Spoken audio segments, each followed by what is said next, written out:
My name is Ron Parish. I grew up in Farmersville and the surrounding areas. I went to elementary school and then junior high in Farmersville, and I went to high school in Exeter. And I became a volunteer fireman when I was like 16.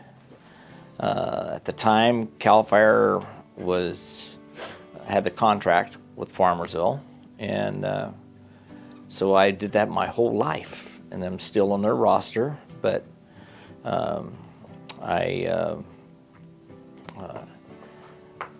after high school, I got to see the Marine Corps a little while, and then after that, I went to Barber College and cut hair for a while, and then I went to beauty college and cut hair a little more, and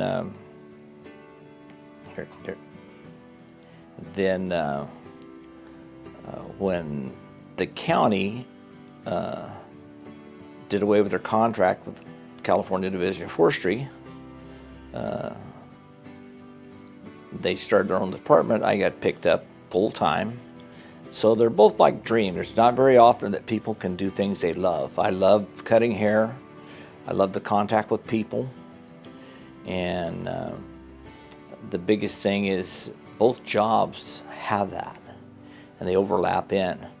And so when you're doing fire, you go on a medical aid. Nothing is more important than the people that you're serving. And you can't ask for more. And Farmersville's been blessed because they've had a good department, strong department. We worked under some awful, harder conditions because we never had a chief. And when we did, Gary Meek, you're the police chief, the fire chief, the city manager, okay? So a lot of these guys in the council knows what I'm talking about because they share a broad hat for a long period of time. Then finally they come up with a new city manager or something, and okay, you're back to your normal duties now. And sometimes fire department kind of suffered because we all liked Gary Meek so well that we would not go give the council a bad time, because he'd tell us, if you give them a bad time, they're going to take it out of my police budget. And so we did real well under Gary because he was police chief, fire chief, and he knew more about fire than most people did. And so we were blessed there. And so when I think about it, over the years, being blessed to do something you love, help people in different ways. When I cut hair, usually we're talking about different things. You meet a variety of people. And then when I go out on emergency calls, sometimes somebody be in an accident and you knew them already. You're holding their kids, or you may be giving mouth to mouth to their father, their husband, their wife. In the old days, it was really mouth to mouth. And so when you look back at the ventures you had over those years and the changes, and the biggest things, you had to be able to change with them. And if you couldn't change with them, you started resenting it. And I've had friends that would resent, and then pretty soon they kind of fall completely out of the line and dismayed, and they leave the department. I was blessed to be able to change with it. And then when I had the opportunity to go full-time, I still had to change a lot. And so you've got kids that you give them their first haircut, and now they're your captain. And it's in a full-time force. They may work for Fresno City, and you're taking a class up there. And I'll be humorous, there was a kid named Chad Tucker. There's several that work for Fresno City. And I was taking a rescue systems class up there, and I was sitting in the class, and I saw this captain walk in, and I recognized he's about 6'5". And he walks in, and he looks at the roster, and he looks back across the classroom, and I knew he was going to say something. After a while, he said, "Ron Parish." And I just turned and looked behind me. And he said, "That guy gave me my first haircut." And I really looked behind me. And everybody else was looking behind me too. And he goes, "No, you, Ron Parish." And I go, "Sir, you have me mistaken with somebody else." And about that time, somebody over across the room goes, "He gave me my first haircut too." And somebody else said, well, he gave me my first haircut too. And if you don't believe it, I'll describe my mom and he'll remember. And his mother had long black hair and she was real picky with the haircut. And, and after class I said, you know what, I do remember you. A cowlick here, a cowlick here, and a cowlick back here. And it was really sort of funny. So over the years, to be able to all of a sudden hear you give these kids their first haircut, now you're fighting fire with them, or they're teaching you how to advance yourself in some of this rescue techniques that you haven't seen before.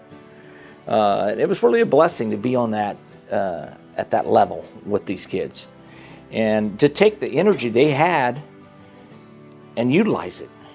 And so for me, fire has been part of my life since I was 15, 16 years old. I went to work for Daryl Featherstone, and he was a volunteer president.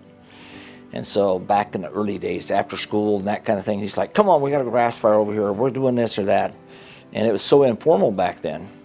Today, these kids go through so much just to get an opportunity. And back then, they did all the training at the station. Everything was done station level. They had some specialty training, but and I talk fire a lot because that's where my energy was for so many years. I belonged to the Lions Club for a while, and I finally went and resigned. And I said, look, fire takes so much time that you could belong to 10 clubs and not do anything, just be on the roster. But I felt like I wanted to do well no matter what I did. And so I resigned from the Lions Club, and and I knew everybody, and I resigned, and that's what I told them. That's why I resigned. And I think with fire department, what I see now, and even back then, every volunteer who makes the major sacrifices, not the guy that's fighting the fire, it's their family. It's their wives, their kids. My kids are older now. One's a teacher, one's a pharmacist, and I've left the home when they're like, Dad, don't go. And it's right in the middle. After a birthday party, you're right in the middle of it, and you get up and you leave because somebody else needs you, okay? And I really believe that you have me, myself, and I think everybody else is that way too. You have to have a understanding wife. You have to have kids that make sacrifices. And as they get older, they don't mind it as much. But, and I've always said behind every good volunteer fireman, there's a great woman or a great mate. Today we would say a great mate, okay? And I just think that, because when you get up and leave and you're gone for sometimes 3 nights in a row, or you're gone 3 days, and all shifts to her to take care of the kids, get them to school, make the arrangements. And then you come home and say, hello, I'm home, and somebody throws something at you, or they hug you, one of the two. But I've been blessed, and I know all the volunteers that I've known over the years in Farmersville. We've seen some come and go, okay? Gary Meek and I were probably there the longest, and as volunteers. He played double duty. He was a volunteer first, then he worked for the city in one capacity, then he became a police officer, and we stayed on as volunteers no matter what. And it was very family oriented. And so when I say that, we did things with our families. We went to the coast, we went fishing, played on the beach. In the later years, we got involved with fire musters only because Exeter was involved in them. And a captain named Doug Lear told us, come on over, we'll get you in. And he got us started doing it. And then we got the old fire truck back and restored it. And we started traveling up down the state of California, representing farmers. So we were all the way to San Diego, all the way up the north, almost the Oregon border. And so we traveled a lot. We had about 6 couples would travel everywhere. And then we had, when you got closer, like Morro Bay, then you would have a lot of people go there. And if you had Exeter, we had a lot of people would go there, a lot of younger kids. And we were able to put them into the different bucket brigades or hose wagons, those kind of things. And it really made our families close. So if somebody drove to a fire and their kids were in back of a pickup, like the Meeks, Jimmy was in back of the pickup, and Billy, when he was born, he was in back of the pickup, and everybody like, watch Gary's kids. And so we would do things like that. It was that sort of informal. Everybody kind of looked out for everybody, kind of take a look, because he was busy doing other things, and he was always had an eye on him too. But everything was so different then. But nothing's more gratifying than when you help somebody that's really hurt, somebody that's in a car accident that's really bad, or somebody, even when you're doing CPR on somebody and the odds are against you. The time frames were really horrible back in the olden days. They're much better today. And I say olden days because it seemed old now. At the time, I thought 30 years old was an ancient person. But the closer I got, it didn't look old at all. And but when you're 16, 15, 16 years old, it did seem pretty ancient, you know. And those guys back then, they played softball, and we do different things. I've been there when they've taught me a few bad things, like after the meeting, we'd play cards, and they started a card game and put the poker chips out, and they're like, do you know how to play this? No, my parents were Pentecostal. So they put the chips out, and they're like, we'll teach you, you know. And so we're playing, and somebody switches the game. I heard them 3 queens and all that stuff, and I thought, well, okay. So somebody switched the game to low ball, and that was a low number sequence. I didn't know that, so I drew like 3 queens, and I thought I was like in great shape, boy, and I was like, and I was shaking, and I couldn't wait to bet, raise a nickel, nickel dime type stuff, and we never had any money, but it was nickel dime type stuff, chips. And I was shaking so hard, everybody folded. So then I only picked up like 25 cents because everybody quit because they thought I had a good hand. And finally, nobody called me.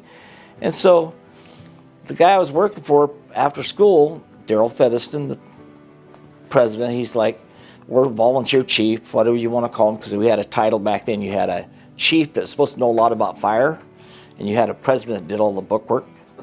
And so the title didn't mean a lot, because they were who the engineer was at the station. He was your boss. But we went by title, so some of those guys had a white hat, and they looked real official, and they were older. And so the guy said, I want to see your hand. What'd you have? He's really competitive, probably 28 years old, and I started showing him because I was proud of what I had. And my boss said, you don't have to show him, he didn't call you. So then I turn around and I'm proud, I'm turning it over, and everybody's laughing because I hear I had high cards. I didn't have anything low. 3 of a kind and a pair. I think I had a full house is what I had. Total opposite. And so every time they would watch me, if I started shaking or something, they're like, just fold. Ron thinks he has something. He may not have it, but I'm not going to call him. So back in the day, we would have really a lot of fun. And the department's always been fun like that. Today it's more serious. It's really changed. You can't do anything like that. And so along the way, I got my cue card. So along the way, I actually had a family, okay? And so I got married, and she had to become part of the department too, almost, you know, and so eventually they are. And so we were married several years, and then we adopted our first child, and his name was Eric, and then a little bit later come along Bryce, and so then we had one too. And so it was just like God planned us that way, okay? We were very blessed, and now I will tear up if you don't watch me. And to me, Eric now I have 2 beautiful grandchildren.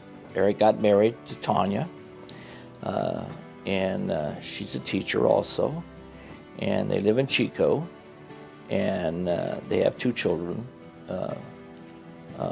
Fletcher and Anook, and they're 8 and 10. And then Bryce, he's 42. And I'm not saying how old his wife is, but he's 42, and they just had a set of twins. So I'm blessed to have a fresh set of twins to start out with here. So it's probably a good thing that I'm really scaling down and totally retiring from fire. And I've been blessed because Chief Gravello has let me hang around with some sort of honorary type membership right now, and there's always something. There's something you could do, and the young kids, I'm able to talk to them and try to inspire them, but he's been great for the department because he's given us that leadership that the department needed, and it's stronger than it's ever been before. And there's rumors we may lose him, and I hate to see that because I've been involved with fire my whole life, and to see that Farmersville, we used to go places and people kind of laugh at us, you know? They kind of down you. Go to another city and they're like, oh, you don't want those guys, you know, or this or that. And when we go to fires now, they totally respect you because these kids are very educated. Fire is so technical nowadays, and you can tell that it's a big part of my heart. And the county, they've had great leadership too again, and they'll never say anything bad about CAL FIRE. Farmersville never said anything bad about CAL FIRE. They just said we couldn't afford it, the contract. And I've been blessed. Don Rollette, I served with his dad. Okay, and so I see all these people that when I was joined the volunteers back when I was 15, 16 years old, their fathers were there. And then to see them on the council all those years and see these people, and Larry Miller, Emery Miller was on there when I was there, you know, when I was a little kid, and Emery was there and he was 30 and I thought he was ancient. So when you look at that, I've been blessed. You know, I'm so involved with my grandkids today. We don't get to see the ones in Chico as often as we used to, but we go every month. So we're blessed with that. We make a trip up there every month regardless. Even when I was working full-time fire, as soon as I got off duty, we were headed to Chico. And so... Farmersville was good to you, good to our family. Yeah, and we lived in Farmersville for 18 years. And 16 years, 18 years. I say 18, my wife says 16, so my wife's usually right. And we live right across from the city yard, right by Roy's Park. And when we first adopted Eric, we were around town because Eric is a mixed race child, and so we were different. We always taught him people going to notice us because we look different, and it's not a big deal, you know. If you feel like you want to tell them you're adopted, you can. If you don't, you don't have to. And he felt comfortable with that, and because you can tell when people have that, are just curious, and you can tell when people are trying to be really rude, you know. And so and then when Bryce come along, we were still there by Roy's Park, and I fixed the volunteers remodeled that whole park. It was all grown and broken down. We put all the arbors out there. There's pictures of Gary and Larry, and we had one guy that was a welder, and all these people, they just did all their things, and we went down and we put all the stuff there, and they were going to put a swimming pool there, and we were involved in that for a while, but it was just a wading pool, and it turned out to be a bad thing, and it ended up being a sand pit for us over with. But when you look at the good things they do, we sponsored kids that were going away for wrestling tournaments for state championships. The Lions Club and us were the two powers in town at the time, and so the Lions Club did it too. We would co-sponsor things to get these kids to where the championship was at, whether it was Los Angeles, out of state, whatever it was at.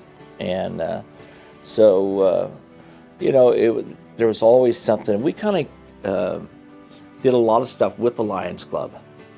They'd throw some money in, we'd throw some money in, and get the job done.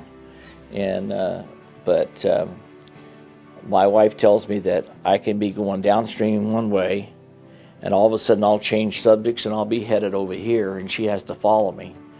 And this interview, I'm about the same way. I'll go one way for a while, and then I'll flip back and go another way. It keeps things interesting. But if you can follow me, I've been blessed. I truly feel I've been blessed.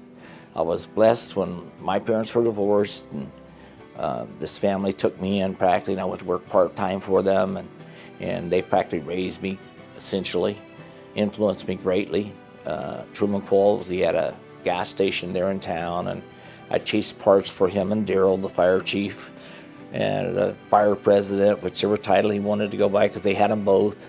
Pass it around, and so we'd be there at work, and that's when he'd tell me, "Hey, let's go," and we'd take off. And then he was important because he was a real mechanic, so he's like, "Hey, I'm gonna leave here to help. You can come back with somebody else." Was there a time that you had a meeting with the city council when you were a teenager, honey? My wife always has to insert something. There was a point in my career when I was young, I just got my license, and we had this old 37 Dodge, and I'd seen these older guys. It had a Brownie, it was a 4-speed, had a Brownie, a 3-speed Brownie in it. And so I seen these old guys named Bill Stone, and I'll name him Bill Stone. And they taught me well, because we'd been playing softball as a volunteer group, and we were headed back to the fire station, and they were down in front of the post office, and we were driving down the road, and the guy was in a 52 Chevy, was a frontline engine, and 37 was the volunteer engine, and Bill Stone could shift it. I don't know how he steered the thing, because he let go of the steering wheel and shift the Brownie and the transmission at the same time, and between gears. And so I watched him. I thought that looked pretty cool. So when I got my license, I thought I'm going to try that. So I drove around town a lot. So after school, I didn't have it to do. Sometimes I'd go down there on the weekend. I'd go down and get the engine, and I'd drive around town and learn how to drive it. Somebody called the city and come and complained. And so I'll just say this and leave it at that without going any further. I was addressed that this truck isn't my personal vehicle, and gas was like 19 cents a gallon or 20 cents a gallon, and they would appreciate that I wouldn't drive it around town 8 hours a day. Because gas was so expensive. And because fuel was so expensive. So it was pretty funny. And so the guy that had to deliver that message to me was pretty funny. It was the council as a whole, they told me that. So it was like, okay. And I knew them all, so it's like, okay. But in the day, I was like, oh, I'm out of gas in my car, I might as well drive this truck. But I like driving around town, and we had fun. And so it was back in a whole new thing back then. And I was a little embarrassed my boss a little bit, because he's like, Ron, you can't do that. He was on the council. So I was like, okay. So we had, there was fun times, there was light times, there was heavy times. Jean Bollinger, somebody took out a picture and brought it in the other day down at Boss Hogg's. Her father was Jean Bollinger, and she had a picture of a newspaper article in 1962, and there was he and I out fighting a grass fire in 1962, and it was in the newspaper. And she had an old newspaper clip she dug out of somewhere. Look, this one, it says your name on here. Are you that old? And that's my dad. And I was like, oh, really? And so we had some fun, because April goes, that's my grandpa. And I didn't remember seeing him that much, man alive. And so it Had to be somebody else, huh, honey? Yeah. So we've had a great. It's been a great run for me. I always tell people. Appreciate the honor. Yeah, I appreciate the honor of being Grand Marshal. I do. I've always enjoyed the town of Farmersville. We get a bad rap sometimes. Sometimes we deserve it. Okay, but Sometimes you deserved it. sometimes I deserved it. But my wife keeps throwing it in there. She should have been in this picture. And so the only thing of it is, when I look back at it, I look at the service clubs and I look at how hard they all work. I look at the council, how hard they work. They all mean well. They really, truly mean well.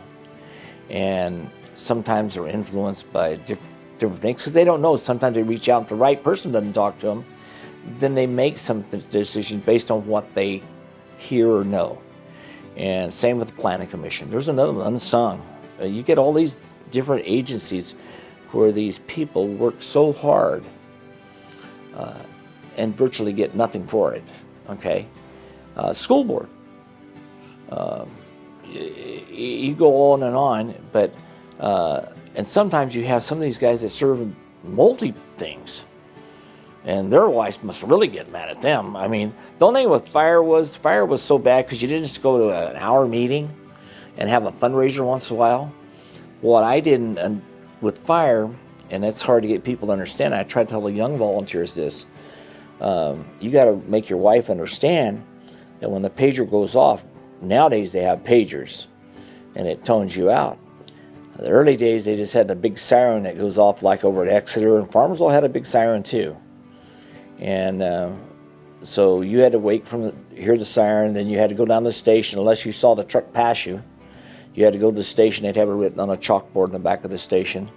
Then you see where you're supposed to go. Every once would get lucky because you'd pass the fire truck on the way and you flip a U and everybody followed. So it was just a different era back then. And to see all those changes, the volunteer engine had no radio in it, so you're trying to read the guy's mind on what he wants you to do. So there was a lot of responsibility on both sides. And eventually we did get those things, and that's what I mean. You get guys that, I look at the equipment they have there now, and give council credit for part of it.